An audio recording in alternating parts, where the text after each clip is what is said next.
Well, good morning, everybody. My name is Larry Jacobs, and it is the 20th of December, 2022. We've got Amber Harper here today. Amber is the author of Hacking Teacher Burnout from Times 10 Publications. I got it all linked up on site. She has an incredible website over at burnedinteacher.com, and she has amazing resources for educators to prevent burnout. She's burned out once or twice and came back better than ever, and now she's even better than ever. You can see all this on her incredible website. Again, it's burnedinteacher.com. We're going to have a great conversation with her today about her journey through all this, how she wrote the book, and what she's doing these days to help teachers. You know, we have our website, which is teacher-retention.com. We are real concerned about all this, and while we're concerned, she's really doing something about it.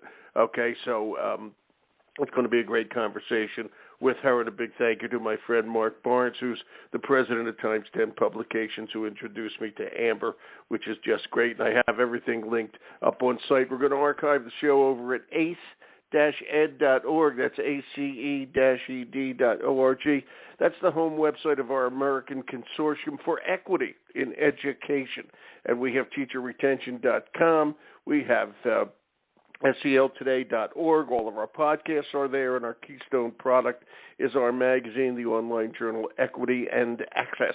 And you can just read it by clicking on the cover over there. You'll like it over at ace-ed.org. Check it all out. We're pretty proud of what we do. All right. Amber, are you there? Yes, I am. Amber, welcome to the show. I'm Larry, and it's a pleasure to have you here. It's a pleasure to be here, Larry. Thank you, Madame Hoosier. Okay, you're in Indiana today, I assume? I am. Northeast Indiana, Fort Wayne. I've been there many times, okay? Been there many times, yeah? okay?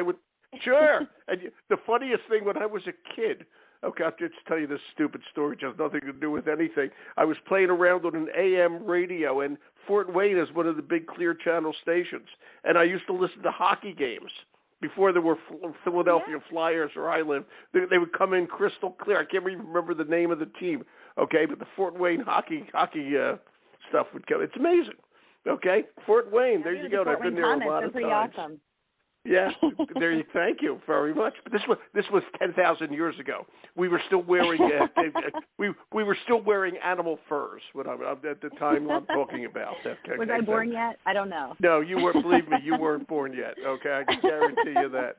Okay, Amber, it's a pleasure to have you here. You've had quite a journey, and I'm going to tell everybody to go over to burnedinteacher.com, which, by the way, is a excellent website. Okay, just as your book I know is excellent. And I hope a lot of teachers go over there because, as I said, we really care about this and we try to get information out there, but you're one of those people that's actually doing something, okay? And I'm just going to read what you wrote me. You give struggling teachers a path to follow as they navigate their way, which now is worse than ever, out of burnout by helping them grow through their burnout and take their next best steps, just as you did, toward what they want from their career in education, and I might add in their whole life. Okay, and again, I'm going to recommend people to go over to burnedinteacher.com. Start with you. Tell us about your adventures as a teacher, then a not teacher, then a teacher, then a writer, then a not teacher, then a writer and an author, and a podcaster, and we can go on and on and on. Okay, so go ahead. Give us your story. Okay. Great. Thank you so much for asking. Yeah, I'll try to keep it short and sweet because it's long and it's messy. We have time, but go ahead. Go ahead. Yeah. Okay. I think one thing, whenever people are asked to tell their story, I think that they're afraid to share the really messy parts. And I'm really proud of those messy parts because those are really what have shaped me into the teacher and the person that I am today. And it really all started back in 2000, graduated teacher college and got my first classroom. Technically, my first classroom was in January of 2007. I took over for a teacher who took a different position in the school and started in fifth grade. Things were great there. I loved that district, loved that school, but I got offered a position in right down the street from where I lived. My husband worked there. He was a teacher there. And our daughter went to this district, and this is where my husband and I graduated from as well. So, yeah, it was an ideal situation. So I was super excited. I had, raving reviews from the principal that I'd worked for at this other district for those short, 4.5, 5 months.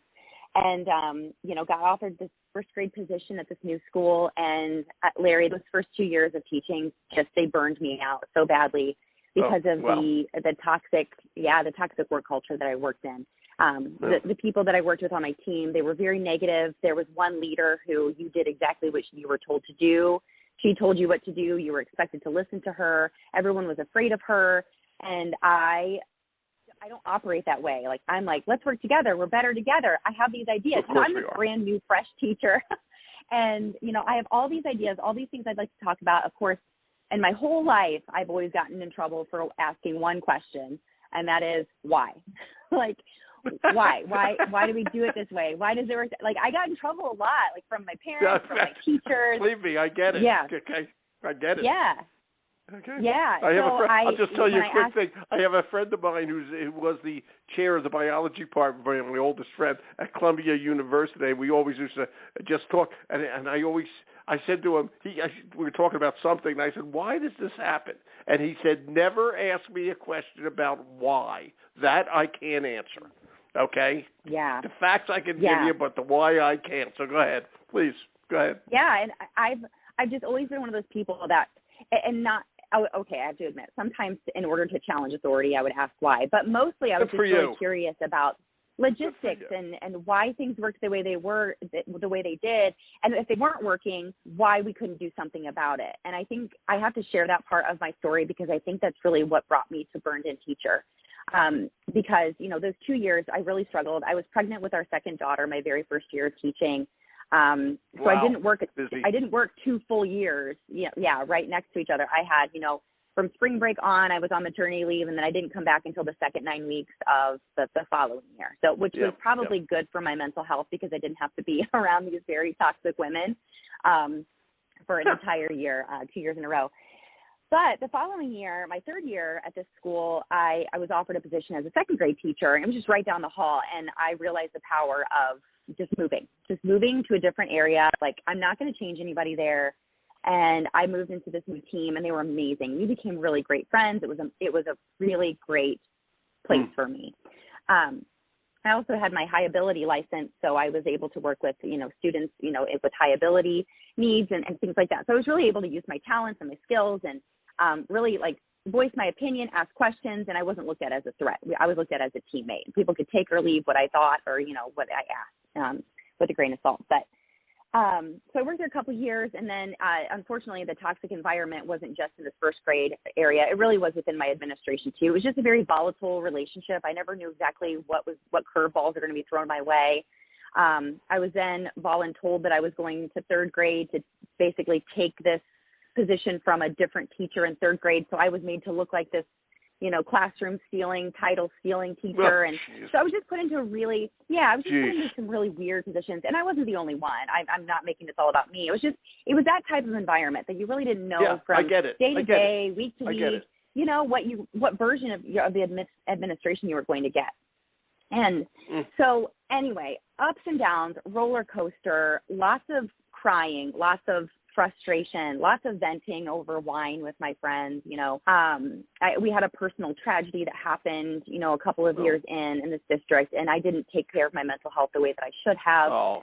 And it was just a huge roller coaster. And, this was back in between 2007 and 2014 that I worked at this district. And there wasn't a whole lot of information about teacher burnout.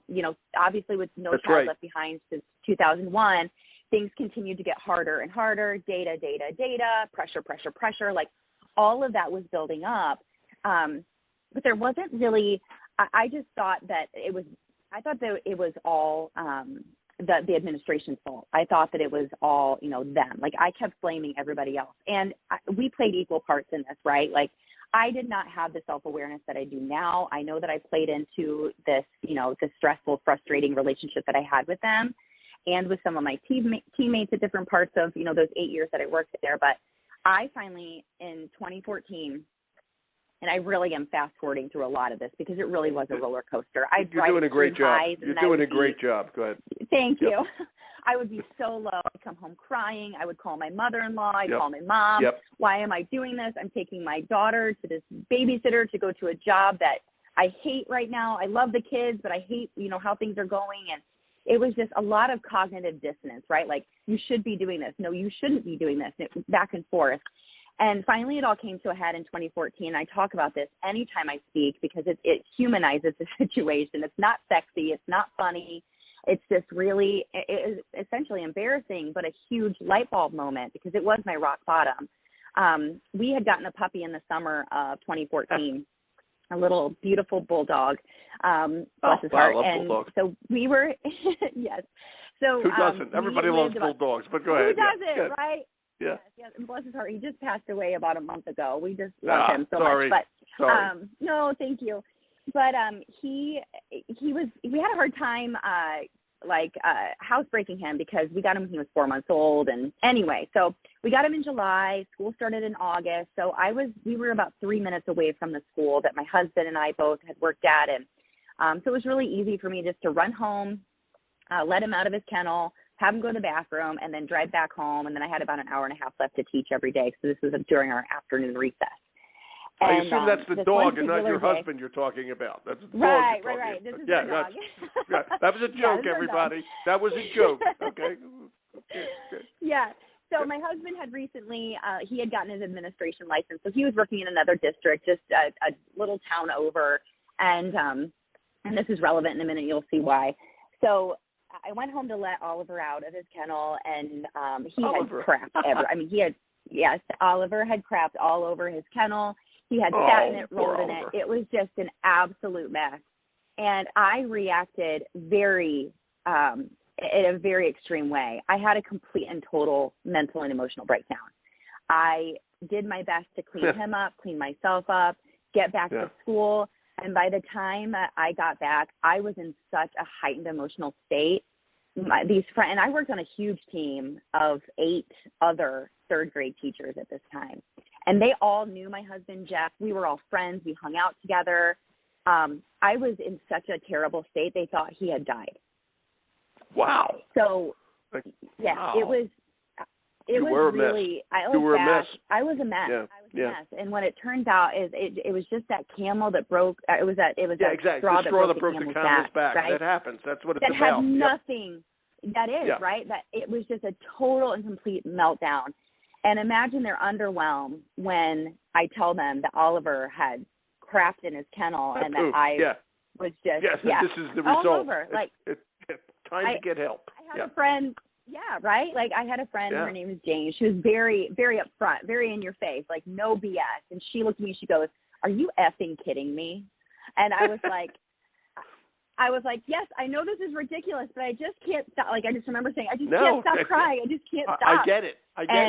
Believe me, I get it. Yeah, right? And so does everybody else. I talked to thousands of teachers, right? I've talked to thousands of teachers, and so many people have had these rock bottom moments where they just break. They just break.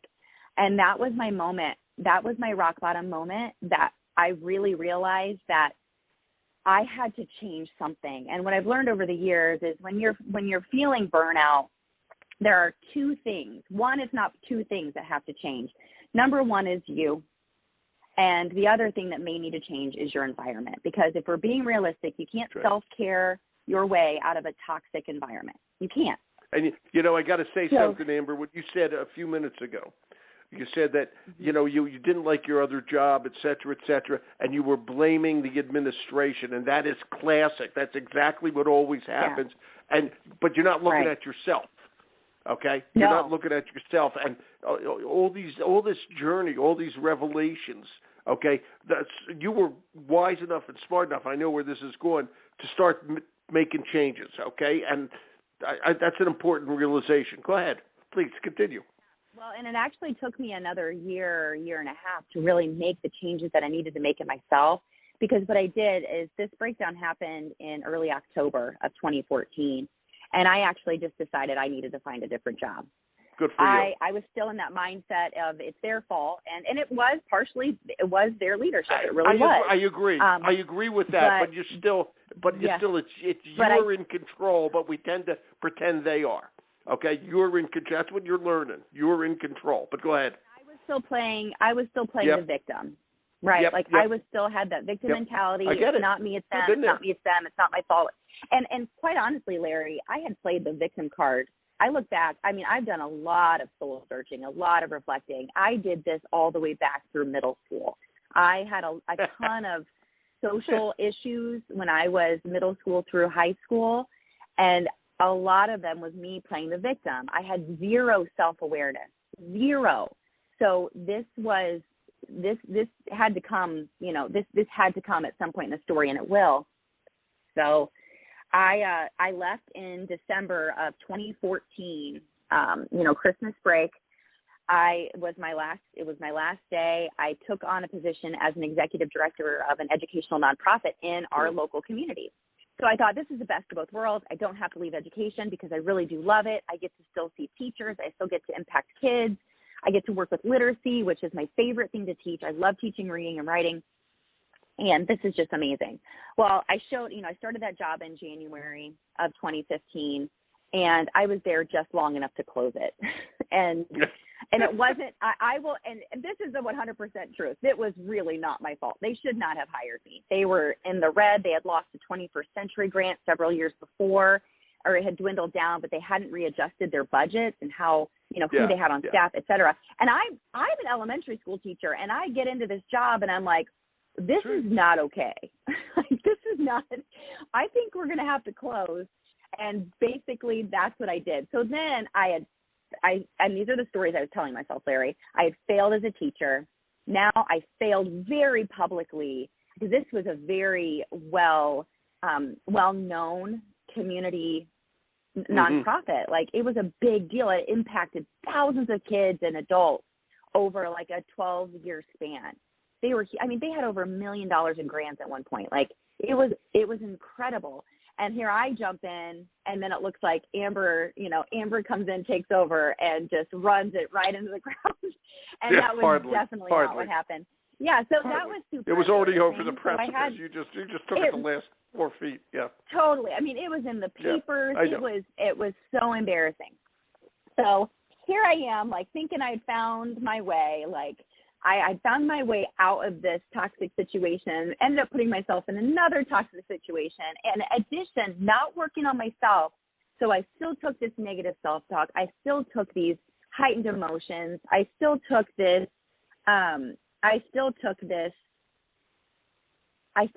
all of these, this victim mentality with me, right, into this new position.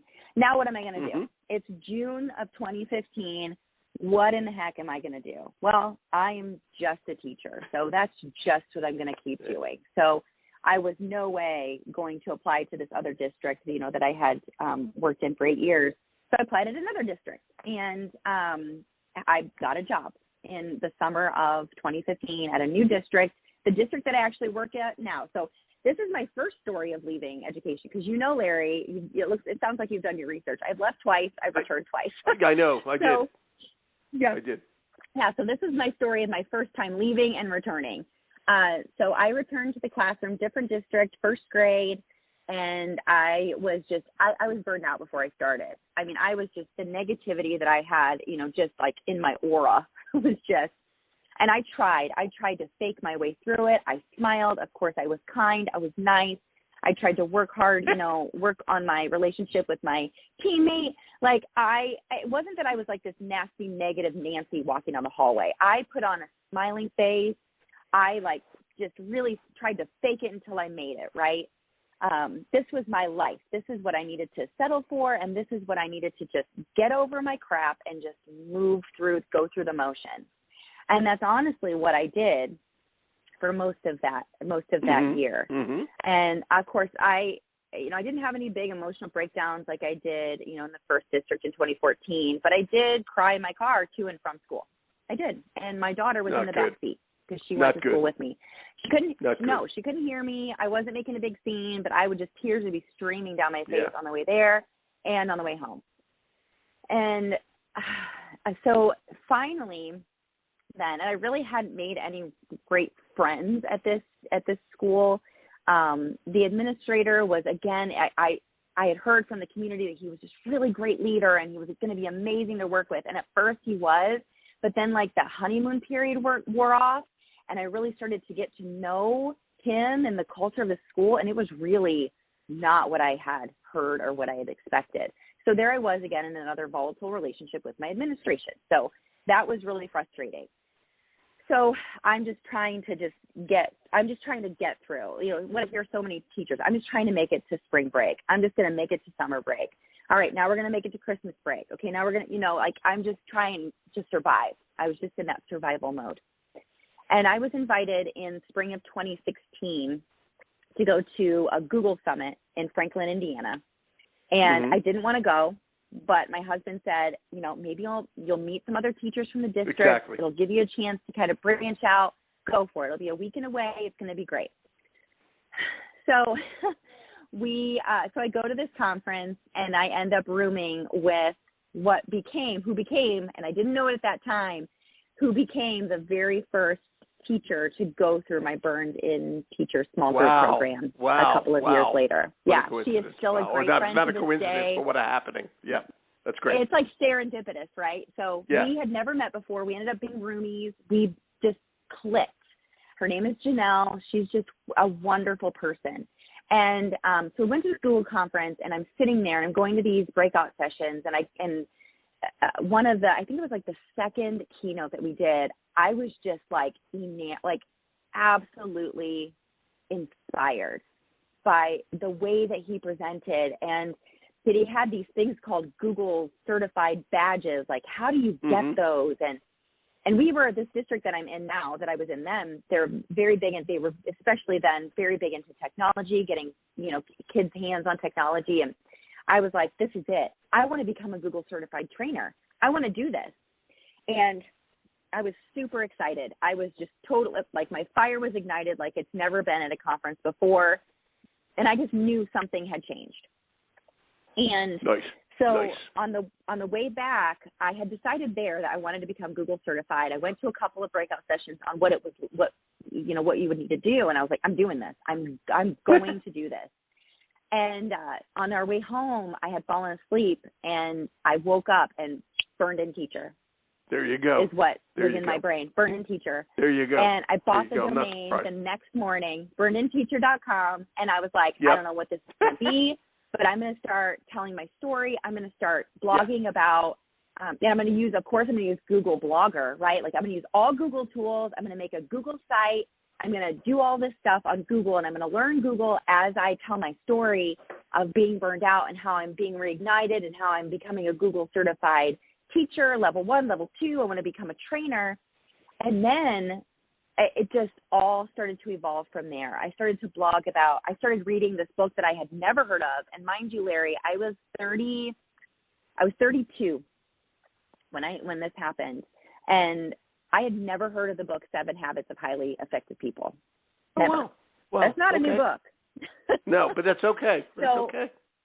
Proof that I had never done the work on myself. I had never done any type of research on what, basically I dove into self-help. I dove headfirst into personal development. So I started reading I started reading Tony Robbins, Stephen Covey. I started reading all of these really great books about developing yourself, in addition to, and I was listening to them truly on audiobooks to and from. So I wasn't crying on my way to work anymore, because I was just really intensely listening to these audiobooks about developing yourself. I really was. Yeah. And in addition, then in the evenings, I would be working on my Google certification, or I would be blogging about it. I did that for a year. Just really nose to the grindstone, like really just working on myself, working on Google, just trying to figure all this out. And one day my principal came into my classroom, and I was tweeting and stuff like that. I had never tweeted before. I was never on Twitter. And my principal came up to me. My principal came up to me one day. He goes, hey, and this was at the end of 2016, actually. He goes, hey, are you Burned In Teacher on Twitter? And I was like, yeah, I am. Wow. And he was like, wow. I really like what you're doing, Amber. I really like that. Wow. And I was like, thanks. Yeah, it was really cool. Isn't that great to get So the recognition? Isn't that's it? That's such a good feeling, isn't it? Oh, wow. Yeah. That's important. It really Yeah. was. And that was kind of affirming to me that because I always had this like voice in the back of my head that's like, don't let anybody know it's you. Don't let them catch you. Like, do this in secret. Even though I wasn't doing anything wrong, I was just telling I was being really honest about these breakdowns and how I had felt for so long. And I was getting replies to these blogs and I was like, what? People are actually reading these? Like, it was just insane. Yeah, I have to say, you know, when you do it with the podcast, until when people come up to me when I'm at a conference and they hear my voice and they say, "Are you Larry from Education Talk Radio?" And they don't know me. I say, "Yeah." "Oh, I listen to you all the time." That is so much fun to hear, and it's the same for you. You know, you're right. You're doing this work, and you're doing it kind of anonymously, and people are really recognizing it. And that's what I love what you're doing. But go ahead. I didn't mean to interrupt. Go ahead. Yeah. It's fun. No, it's fine. So that was really exciting and affirming. And then, so fast forward to about a year later, and I know it was a year later because I went to the Google conference again, and then I had been doing Burn-In Teacher then for about a year, you know, not making any money, you know, nothing like that. I was just telling my story, just putting it out there to see what the universe had in mind for me, right? And Google conference in 2017 then, I had, you know, met a few of these people who were presenting. I had reached out to them. I had questions. I was Google certified level 1, level 2 at that point, and I was leading my own breakout session, which was just, it blew my mind. Because, I mean, I went and from year one when I was like, I want to present, like, I want to do that. I was actually doing it. It was insane. And then someone came up to me and they were like, hey, so you talked a little bit about, you know, this idea for Burned-In Teacher. Have you thought about that being your like a Google Innovator project? Like you could go, you know, they're going to be doing it in Washington, D.C. next year. You haven't missed the window to apply. You should totally do it. And I was like, what? Like Google Innovate? Like we would get to go to Google? What? There's no way. I would never be able to do that. Larry, I applied and I got in, and I. There you go. I'm not surprised, 2018. I'm not surprised. 2018, and by that time, Burned-In had not just been the name of my website, my blog, but I had turned it into this baby process of like these 8 steps. And I can tell you what those are in a little bit if you'd like. I really started to do my research on like how can I start to other teachers to do what I've done, which is completely turn it around. And that's why really I loved the name Burned-In Teacher, because it's the opposite of burned out, right? Of course. I love it. Actually, that's how I found out about you, because I was talking to Mark Barnes, your publisher, over at Times 10. Yeah. He's a friend of mine, and I was saying something about we have this website about teacher burnout we call it teacher-retention.com. And he said, oh, my God, you have to meet Amber. Okay, she has this whole thing about Burned-In Teacher. I said, "You're kidding me? That's how this whole thing started." Okay, so this is great. Yeah, this is great. Yeah, you know, I'm going to stop you for a second because this is great. And you know, I got to say something. I love your journey. Okay, you're still teaching, right? You're still teaching? I am. Yeah. So I'm getting ready to share with you how I left the second time. Yes. Yeah, I teach kindergarten now. I'm in my second year. My point is, a lot of people would have left the profession for good, okay? And they would have left for good because I don't need this crap. I don't need to come home crying. The kids don't appreciate me. The parents don't appreciate me. And, frankly, my colleagues are a bunch of miserable bastards, okay, to be quite honest. Okay, that's the situation you were in. And I hear that a lot. Not necessarily accurate, but that's the way you felt about it, okay? Right. All right, and that makes it accurate. The perception is 99% of the truth. Okay, for you. All right. So a lot of people would have left. Okay, and you did leave for a while, but you came back because you're an educator at heart. A, all right, and B, okay, because you recognize there was another path to help educators. Okay, and you actually did something about it. And by the way, your book, I just want to say this. The book, if you go over to Times 10 Publishing or onto Amazon, okay, is Hacking Teacher Burnout by Amber Harper. Okay? How hard was it to write the book, Amber? It actually wasn't hard at all. The most challenging part of it, because I had already written an ebook many times. I'd gone through it and re-edited it several times. I had my own ebook version of what is now Hacking Teacher Burnout. The ebook version is long gone. But I had built this process, these 8 steps of Burned In, because Burned In is 8 letters.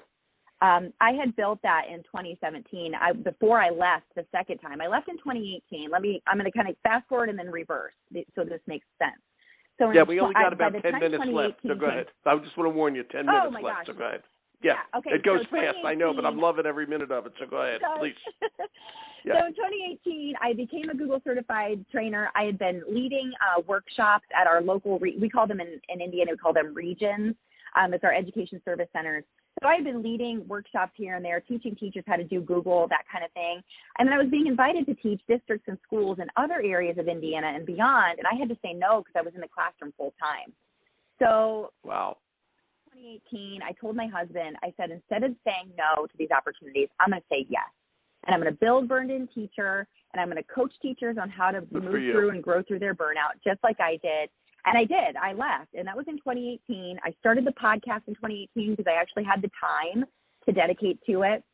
And in 2019 is when I reached out to Mark Barnes and asked him if he thought that my Burned In process would fit into a hacking series book, because they didn't have anything about burnout, and this was becoming such a huge problem. And I have a feeling he did think that.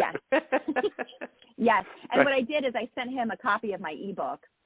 And I was like, hey, do you think this could fit? He was like, absolutely. This is perfect. You already have your steps in there. You would just need to fit it into, things you can do tomorrow, because he has this whole amazing structure of his hacking series books that makes it very attainable and easy for people to make small changes that have huge ripple effects. And that's what I'm all about, because I thought that I had to make these huge leaps. And really, they were just small shifts that I needed to make that turned into bigger steps, just by changing small things about my life, and especially starting with my mindset and my beliefs. So, I don't need to remind you of 2020, what happened. So no. I was home, working from home. And really what it came down to, since we don't have much time left. So was everybody else. Yeah. It was terrible. Yes, yeah. Right. And I just, I'm an extrovert. I love meeting new people. I love being in rooms full of people, which is why I love teaching so much. And I missed it. And this was even like, I'm thinking it was before 2020, like before, the pandemic happened and we were working from home and stuff like that. It was at the end of 2019 that I was like, I'm in the middle of writing this book, right? I started the podcast. I was doing all of this by myself. And I was like dying inside in a way that I really wanted to see people every day. And especially since the pandemic, I was doing a lot of my presentations from home, virtually. Like Zoom was, like, everybody knew what Zoom was, when I felt like I was the only one who knew what it was 2017, 18. But so I finally told my husband it was summer of 2021. Well, it was at the end of the school year in 2021. I told my husband, I said, I'm going to apply for this kindergarten job in the same district as you, because he had happened to be working in the same district. So that I had left. And so I said, I'm going to do it. He goes, do you think you can do Burned In Teacher and teach at the same time? I said, yes, because it'll give me the opportunity to do what I love, which is teach, but to also do what I love, which is inspiring and working with teachers and helping them to find a way out of this burnout. And hey, maybe leaving teaching is for them, but it isn't for everybody. I'm living proof of that. I left twice. I've returned twice, and I've never been happier. So that's right. I can quickly go through that Burned In process with you if you'd like. No, we don't have time. I'm going to bring you back on this show. Okay, sometime in January. Yeah. If you want to come, I hope you do. I hope you had a good time. I would love but to. I have a question, okay, for you. And you're wonderful. I love that. That's why I want to invite you back on. Okay, but I'm curious about this. Okay, you Burned In Teacher. Mm-hmm. That's you. And by the way, she has Burned In Teacher University. She will speak at your school. She's got her podcast. Go over to burnedinteacher.com. Everybody, this woman is a dynamite educator. Okay, this is Amber Harper. Now my question. Okay, all right.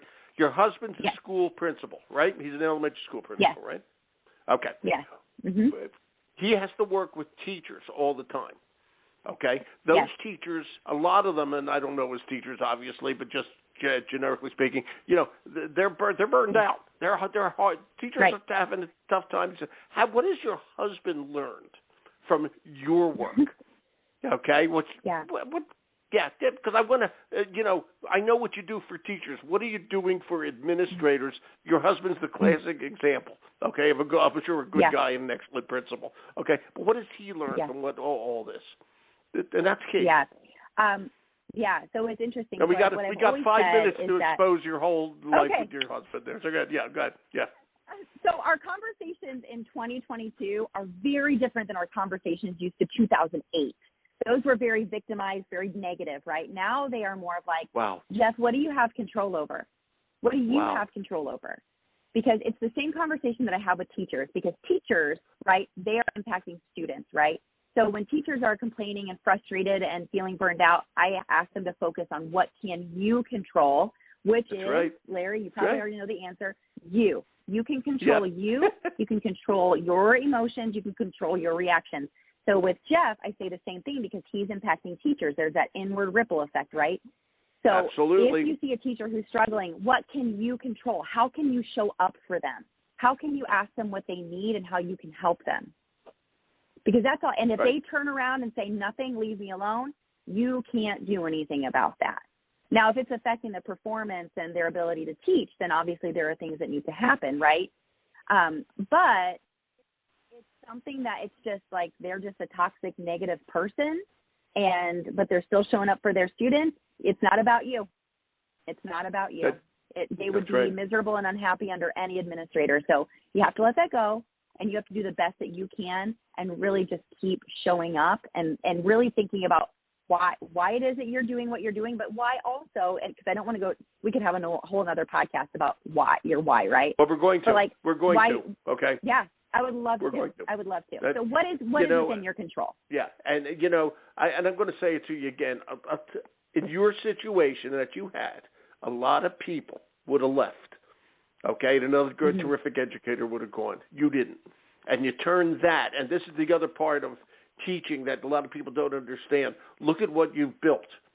Okay, you have so many talents. You were able to, if I may, to build this business of the burned-in teacher, author, podcaster, speaker, et cetera, et cetera. You got a lot to be proud of, kiddo. Okay, so I'm going to do, we're going to get back together again. Okay, I'll probably write you today or tomorrow. We'll set that up. That'd be great. Okay, because we really want to do more with you. What you do, like I said, is the action side of kind of what we do. We provide a lot of information, but you're really getting it done. Okay, so we'll talk. Thank you. All right, Amber, you're the best. I would love it. Thank you. Okay. Thank you. And enjoy. Thanks for having Happy me. Christmas. Happy Christmas. Buy Thank something you. good for the kids. Okay? Have fun with the kids. Will do. All right? Thanks, Thank you. Larry. Merry Christmas to Oh, you. you're welcome. Bye-bye. Bye-bye. Wow, is she something or what? She's wonderful. That's Amber Harper, everybody, and it's burnedinteacher.com. I got everything linked over there. Okay? And she's pretty damn cool. All right? We're going to archive over at ace-ed.org. Check out what we do. We're kind of cool, too. All right? We'll talk to you tomorrow. You take care. Thanks for listening. I'm Larry Jacobs. Have a good day.